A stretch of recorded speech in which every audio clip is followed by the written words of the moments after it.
예, 오늘 하나님께서 우리에게 주신 말씀 함께 보겠습니다. 창세기 4장 9절의 말씀입니다.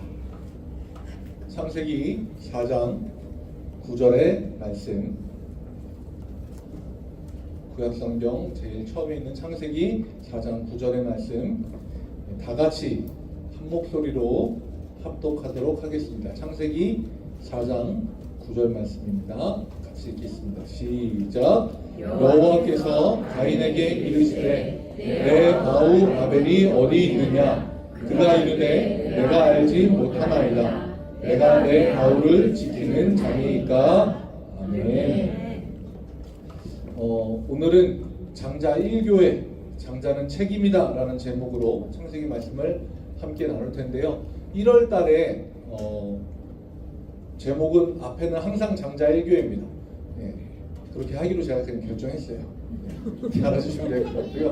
뒤에 붙는 것만 좀 달라지면서 1월 달에는 우리가 1교회 장자로서의 그 자기 정체성을 좀 가져야겠다라는 생각이 있어서 설교 제목 앞에 무조건 장자 1교회가 1월 달에는 계속해서 들어갑니다. 예, 그렇게 알아두시면 될 것 같습니다. 혹시 오늘 여기 함께 예배드리는 분들 중에 혹시 외동이신 분들이 있으십니까? 나는 외동이다. 네. 저희 아들이 외동이고요. 네. 다 형제가 있으신가 보네요. 아, 예. 온유도 외동이고. 네. 네. 저는 이남 중에 차남. 네. 둘째이자 막내이죠. 네. 근데 형제만 둘이다 보니까 부모님의 관심과 사랑을 형제 둘이서 나눠서 받게 되고, 그리고 왠지 모르게 동생은 이 형이 받는 관심과 사랑을 조금 자기가 더 많이 갖고 싶어하는 마음이 본능적으로 있더라고요. 그래서 어떻게 하면 내가 형보다 조금 더 많이 먹을까, 뭐 이런 것도 그런 거일 수도 있고요. 어떻게 하면 부모님의 관심과 사랑을 조금 더 많이 받을 수 있을까를 저는 어릴 때 많이 생각했던 것 같아요. 그래서 제가 형 거를 많이 뺏어 먹고 제가 형보다 큽니다. 형이 저보다 좀 작아요. 네. 그리고 제가 형보다 많이 크게 됐어요. 그런데 좀 나이가 어느 정도 들고 나서 형이랑 얘기를 해보는데, 형과 저는요 중학교만 딱 다르고 나머지는 다 동문이에요. 국민학교라고 하면 나이가 나옵니다. 초등학교, 그 다음에 중학교는 딱 옆에 있는 학교를 나왔고요. 그 다음에 고등학교, 그리고 형도 목회자고 저도 목회자니까 대학교 신학대학교도 갔고요. 신학대학원까지도 똑같이 나왔어요. 그러다 보니까 이게 은근히 다른 때는 아닌데 고등학생 때 형과 저를 비교하는 선생님들이 좀 있으시더라고요.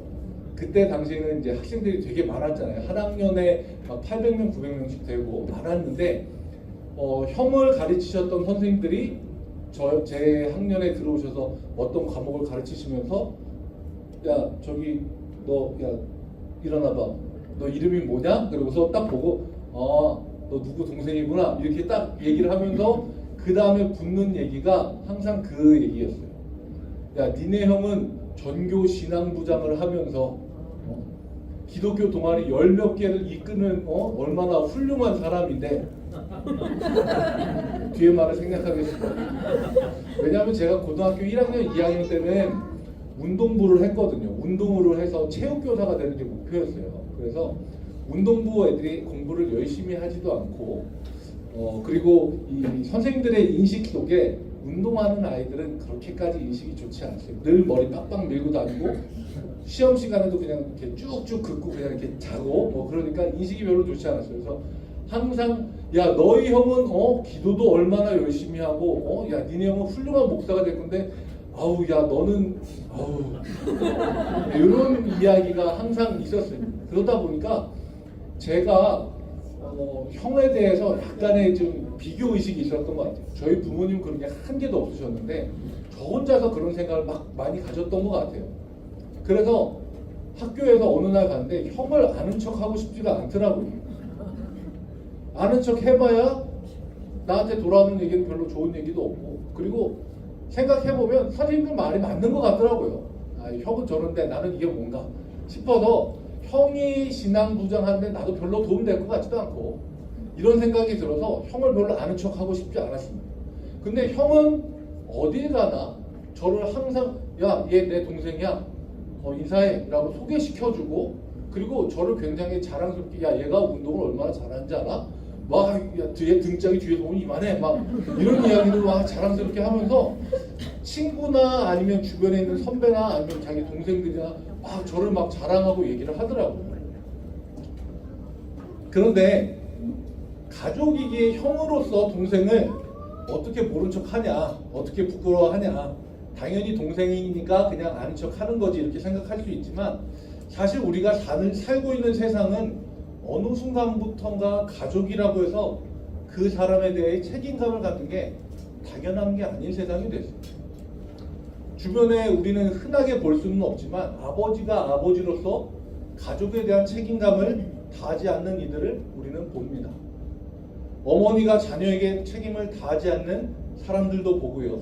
형제와 형제가 돈 문제로 갈라서고 서로 얼굴도 보지 않고 평생을 지내온 사람들도 있습니다. 때로는 정도를 넘어서서 부모가 물려준 유산을 가지고 형제끼리 다툼을 하다가 폭력을 휘두르고 목숨을 앗아가는 안타까운 일들도 우리가 보게 됩니다. 성경에 기록된 인류 최초의 살인도 형제의 살인이었습니다. 여기에는 가인과 아벨의 제사가 결정적인 원인이 되는데요. 이 형제의 제사에는 사람들이 많은 다양한 해석을 내놓습니다. 우리가 다 알고 있고 그리고 가장 많이 생각하는 가인의 제사에는 정성이 없었다라고 하는 게 사람들이 제일 많이 생각하는 겁니다. 창세기 4장 3절부터 4절까지 말씀을 보면요. 여기 보면 아벨은 첫 새끼와 그 기름을 드렸고 가인은 땅의 소산으로 제물을 삼아서 드렸다. 그런데 이게 그 히브리어로 보면 아벨이 드린 양의 첫 새끼와 그 기름이라고 하는 거는 기름이라고 하는 표현이 가장 좋은 것. 그러니까 구약 성경에서는 기름은 항상 좋은 것, 선한 것, 구별된 것이거든요. 그러니까 아벨은 양의 첫 새끼 그 중에서도 가장 좋은 것을 구별해서 드렸다라고 하는데 기록의 차이가 있는 거죠. 가인은 그냥 땅의 소산을 제물로 삼아서 하나님께 드렸다. 그래서 가인이 정성이 없었다라고 하는 게 가장 일반적인 내용이기도 합니다. 그런데 이 해석을 반박하는 사람들도 있습니다. 하나님이 곡식으로 드리는 제사도 분명히 허락을 하셨고 그리고 곡식에는 사실 첫 것이라고 하는 게 굉장히 애매하다는 겁니다. 이거를 처음 뿌린 걸 기준으로 삼아야 되는지 처음 거둔 걸 기준으로 삼아야 되는지 거둔 것 중에서도 제일 좋은 거를 기준으로 삼는 게 맞는 건지 이게 어떤 기준이 맞는 거냐라고 하는 이야기도 있을 뿐만 아니라 사실 생각해보면 제사법에 대한 거는 모세 때가 돼서야 제사법이 하나님으로부터 정리가 된 거거든요. 그러면 사실 이 창세기 때 가인과 아벨이 하나님 앞에 제사를 드릴 때는 마땅히 정해져 있는 법이 없다는 거죠. 그러면 이게 뭐 꼭 처음 것이라서 구별된 것이라서 뭐 좋은 것이라서 이게 누구는 곡식으로 드리고 누구는 살아있는 생명으로 드려서 이거의 문제가 아니다라고 이야기하는 겁니다. 그래서 제가 이 본문을 다시 좀 주목해서 봤는데요. 4절부터 5절까지의 말씀을 보면요. 이렇게 나와 있습니다. 여호와께서 아벨과 그의 제물을 받으셨지만 가인과 그의 제물을 받지 않으셨다라고 이야기합니다. 이거는 뭐냐면요. 제물에 대한 것도 제물에 대한 건데 제물을 드리는 그 사람을 하나님은 보시는 거예요. 아벨이 하나님 앞에 드린 것, 그 제물을 보는 것뿐만 아니라 아벨 그 사람 자체를 보는 겁니다. 가인도 마찬가지. 가인이 바친 제물뿐만 아니라 가인이 바친 그 가인의 마음까지도 하나님이 보시고 이거를 받고 안 받고를 결정하시는 거죠. 제가 예전에 학교에서 교목을 한 13년 정도 했거든요. 그런데 거기 있을 때 선생님 한 분이 저에게 물어보시더라고요.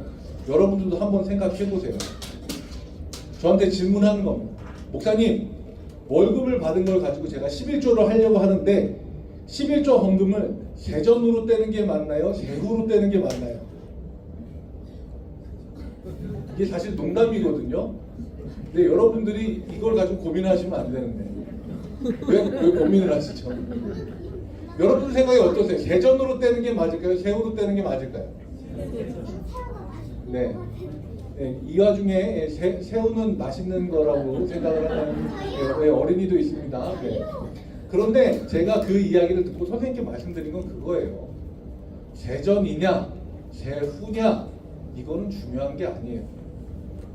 뭐가 중요하냐? 하나님이 세금 제외하고 나머지 거를 11조로 해서 우리한테 드렸다. 하나님이 야 세금으로 갖고 와 이렇게 하시는 분은 아닙니다.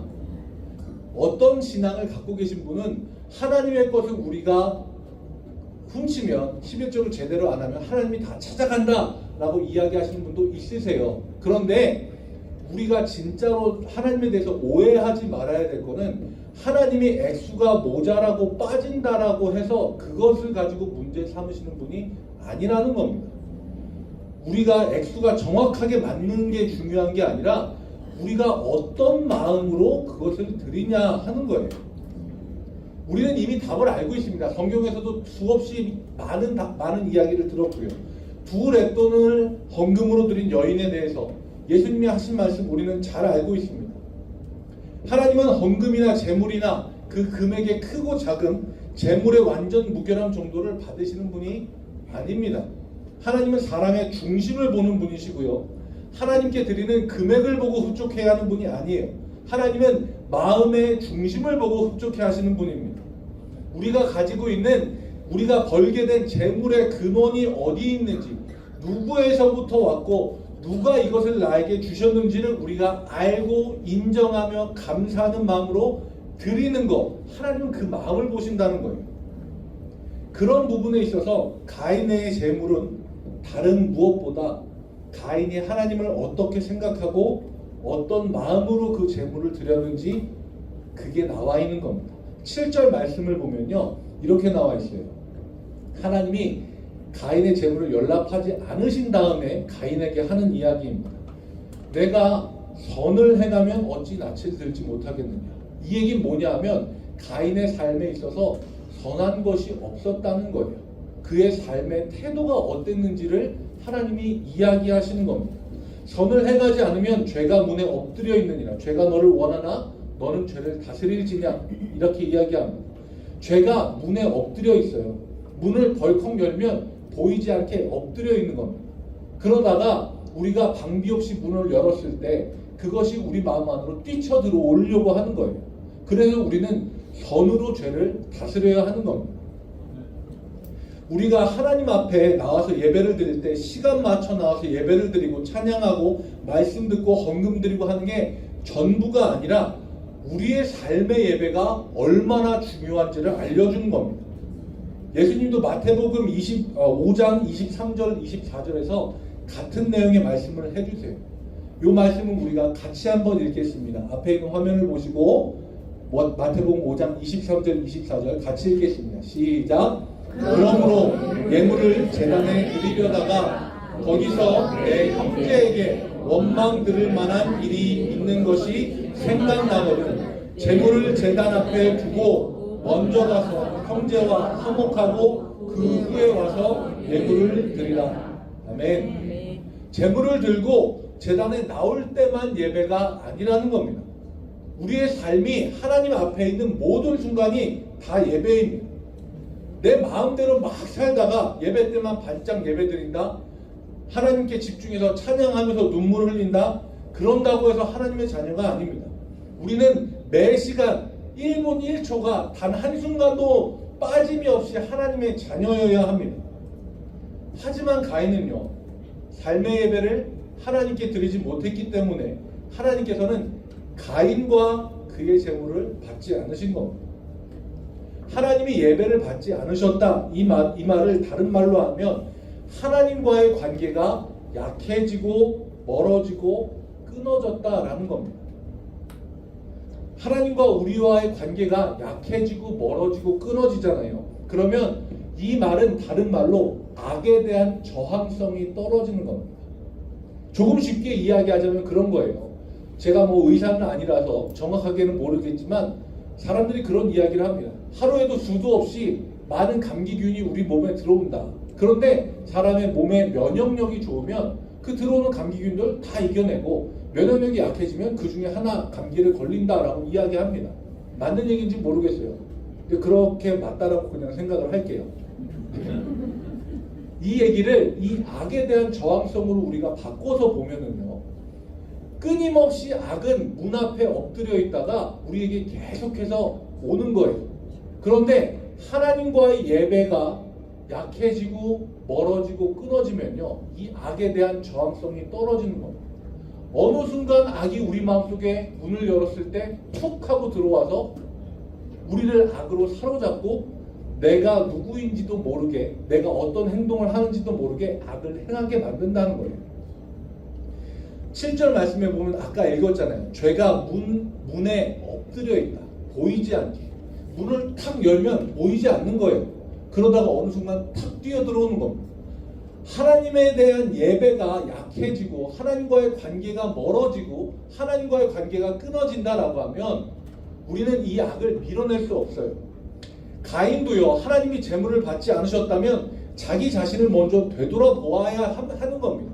돌아보고 살펴보고 죄된 것 멀리하고 선을 행하면서 하나님 앞에 다시 나갔어야 돼요. 그런데 가인의 행동은 어떠합니까? 분해하면서 낯을 들지 않았다라고 이야기합니다.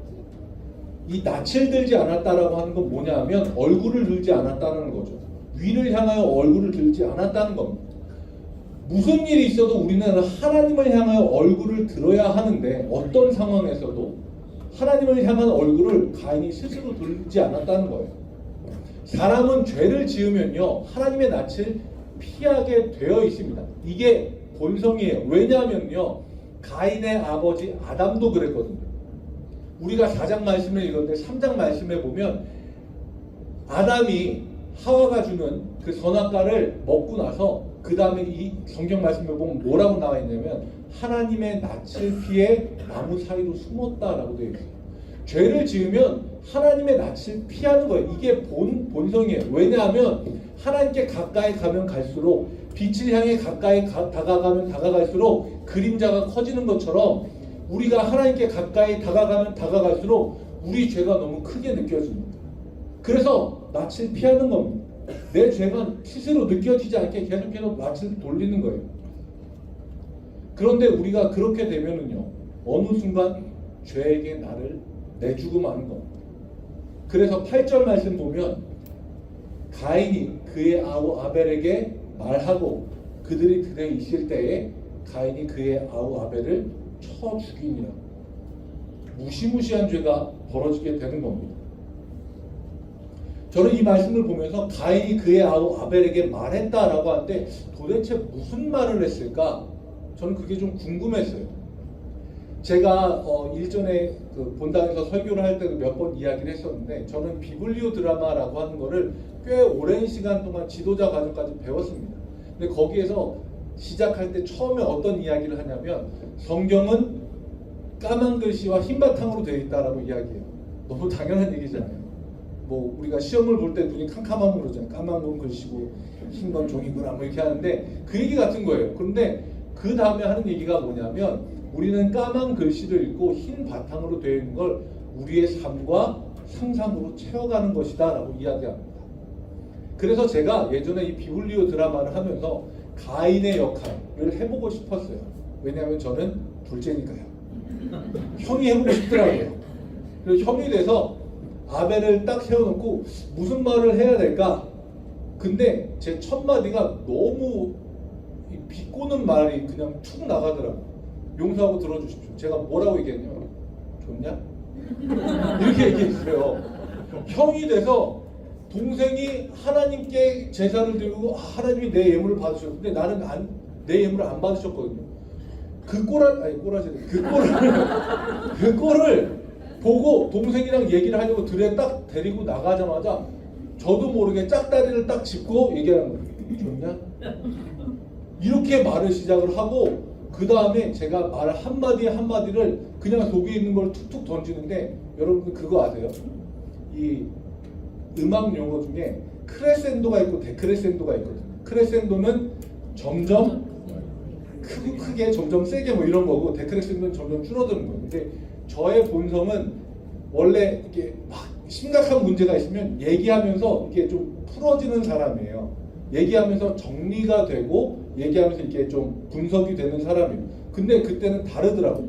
가인에 대해서 얘기하는데 처음에 좋냐부터 시작을 해서 네가 잘났으면 얼마나 잘났어, 네가 하나님께 바친 게 뭐 너만 잘나서 그런 줄, 이게 점점 올라가는 거예요. 그리고 이게 점점 끝이 없이 올라가다가 나중에 제가 아벨 동생 역할을 하면서 어깨를 제가 팍 잡아서 잡아채더라고요. 그리고서 이제 하시는 분이 딱 말리셔서 멈췄는데 깜짝 놀랐어요. 제가 그러면서 무슨 생각이 들었냐면 죄가 우리한테 이렇게 들어온다는 생각이 드는 거예요. 처음에는 그냥 가볍게 말 한마디로 툭 시작하는 거예요. 좋냐? 기분 좋았어? 야, 근데 그게 뭐 너만 잘나서 그런 거 점점 올라가는 거예요. 탈무드에 나오는 굉장히 유명한 이야기가 있습니다. 들어본 분들도 많으실 거예요. 사막에서 이동하다가 밤이 돼서 텐트를 치고 자려고 하는데 주인의 텐트 사이로 낙타가 코를 쏙 집어넣고 이야기합니다. 주인이 밖에가 너무 추워서 그러는데 제가 이렇게 숨쉬는 코만이라도 어떻게 따뜻한 공기를 좀 맡았으면 좋겠어요. 요것만 좀 허락해 주시면 안 됩니까? 주인이 안타까워서 그래라. 근데 주인이 좀 자려고 하는데 찬바람이 더 들어오는 것 같아요. 이렇게 보니까 머리까지 쑥 들어왔어요. 주인님 너무 추워서 그래라. 그 다음에 목, 그 다음에 앞다리, 그 다음에 뒷다리, 그 다음에 꼬리까지 들어오고 그리고 낙타가 이야기합니다. 주인님 텐트 안에 우리 둘이 있으니까 너무 좁은 것 같은데 좀 나가주시면 안 되겠습니까? 죄가 우리를 그렇게 사로잡아요. 죄가 우리를 문 앞에 엎드려 있다가 우리 마음속에 덜컥 들어와 버리면요. 다시 말해서 우리가 하나님과의 예배가 약해지고요.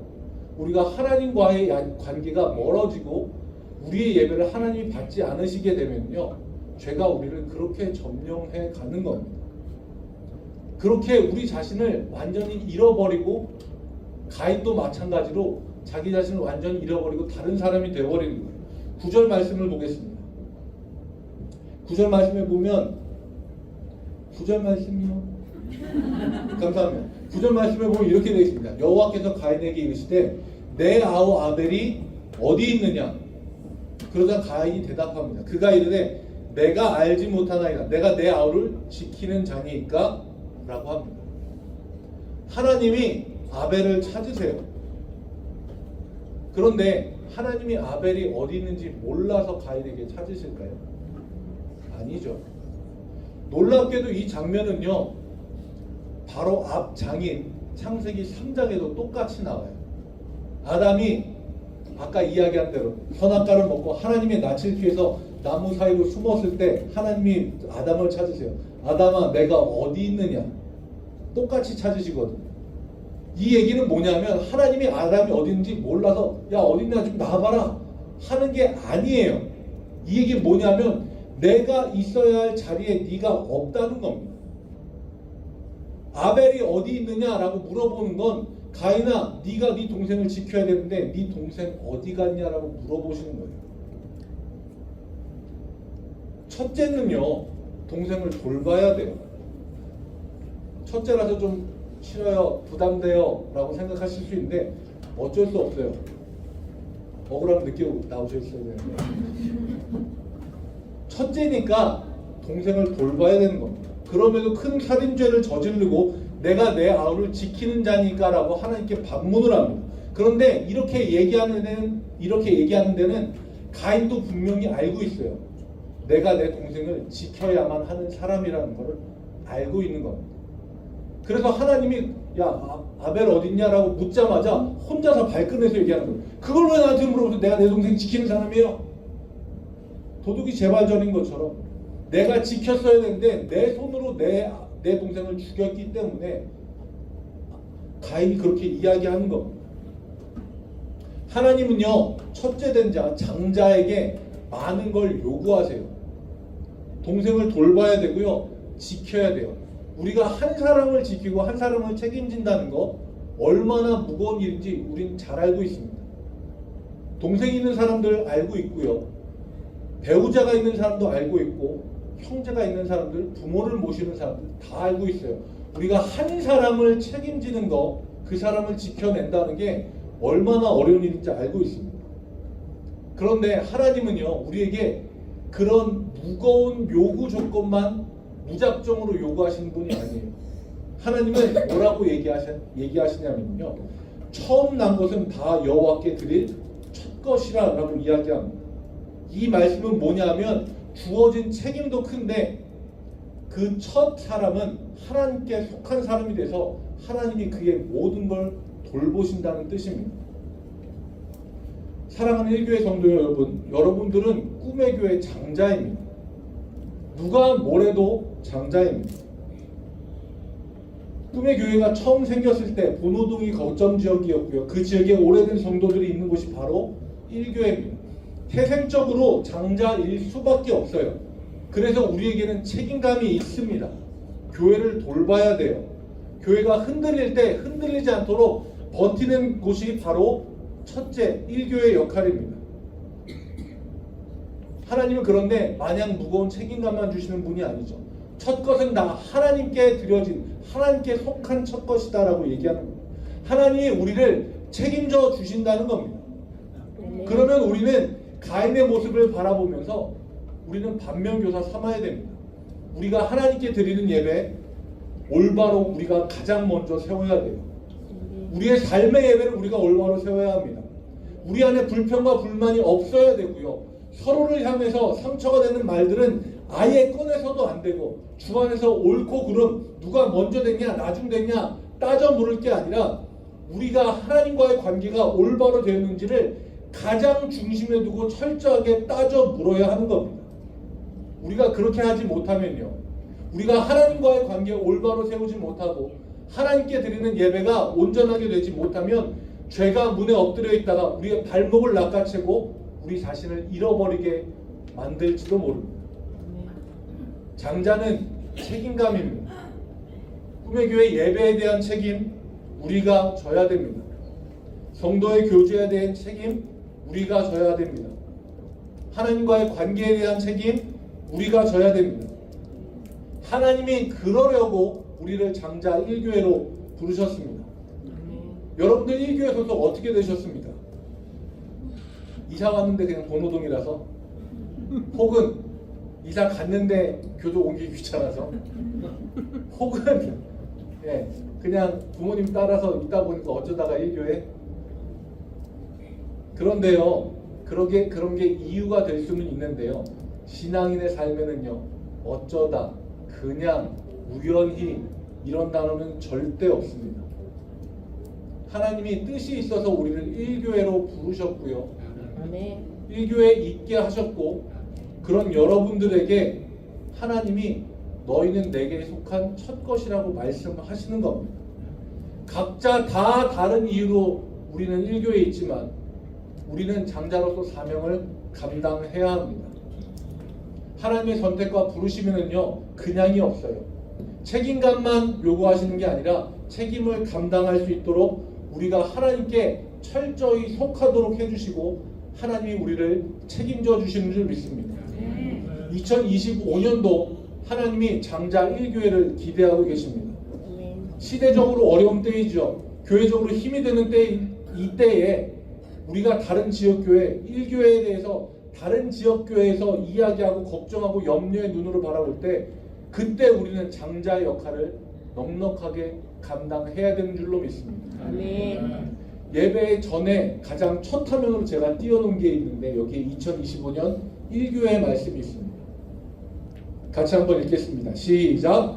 유다야 너는 내 형제의 찬송이 될지라 내 아버지의 아들들이 내 앞에 절하리로다. 아멘. 이스라엘, 그러니까 야곱의 12아들들이 있었지만 장자로 선택받은 건 넷째 유다였습니다. 그 유다에게 축복한 하나님의 말씀이 바로 이 말씀이에요. 내 형제들의 찬송이 될 것이고 내 아버지의 다른 아들들이 내 앞에 절하게 될 것이다. 저는 이것이 우리 1교회 주신 하나님의 말씀이라고 믿습니다. 우리가 먼저 예배를 올바로 세우고요, 하나님과 우리의 관계를 튼튼하게 하고 하나님의 마음을 든든하게 또 시원하게 해드리는 책임감이 있는 장자 1교회 모든 성도님들이 되시길 주님의 이름으로 축복합니다. 우리 함께 찬양하고 같이 기도하겠습니다.